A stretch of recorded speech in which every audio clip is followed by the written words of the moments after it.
Hello friends and lovers. Ang railing sa deck na lata. Tanawa mga friends and lovers. Mana atong gamiton atong woodworking skill ani. Ako ni siyang ikat kani nga part up to dire. Nya buhatan ni siya wood joint. Ikat din he atong anaan.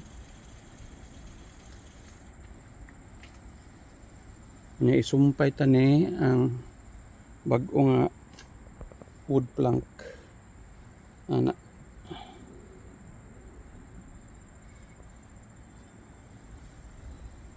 So mao ni siya itsura sa ato isumpay. Ato ning buhatan og wood joint din he. Katon ni din he. Then diri sad kani mo ay female, kari mo ay male, bali di pagkalinya diri ta dito ana. So kani X ni diri X, kari sa diri ato sa siyang buhaton og male nga wood joints. So ana sa ni siya diri, isa siya ni mo ay X. Okay nya same sa other side. Mo na akong plano. Take ko Andre Chris Katso craftsman. Nya bolted ni siya mga friends and lovers. Bolted. Para dili kayo laspag ang trabaho gamit tag power isa ni siya impact wrench. Okay mao ni siya friends and lovers. Ito dari atong mga kagamitan.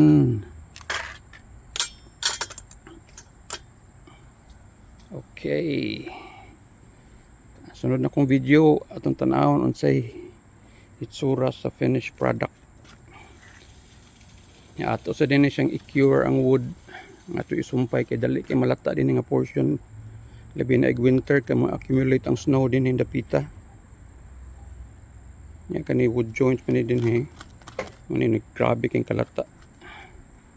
So mo to siya mga friends and lovers. Mo to itong project plan. Karon plan your project now. Ato nang i-work ang atong plan, put into action. Alright friends and lovers, let's hope for the best, although expecting the worst, but hope for the best. Bis the bis. Okay, thank you for watching. God bless everyone. It's a nice Tuesday morning, blue skies, Anawa. Atong deck.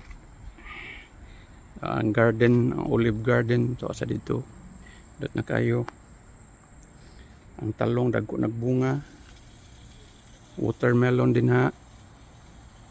Dagko na sagbunga. Sige kaon sa mga kuan, groundhog ito palya. Alright friends and lovers, mao na siya among deck. Ni adi akong kamunggay po di ay. Not to mention akong kamunggay from Philippines. Ang tanglad to spikas. Okay. See you in the next video friends and lovers. God bless everyone. Bye.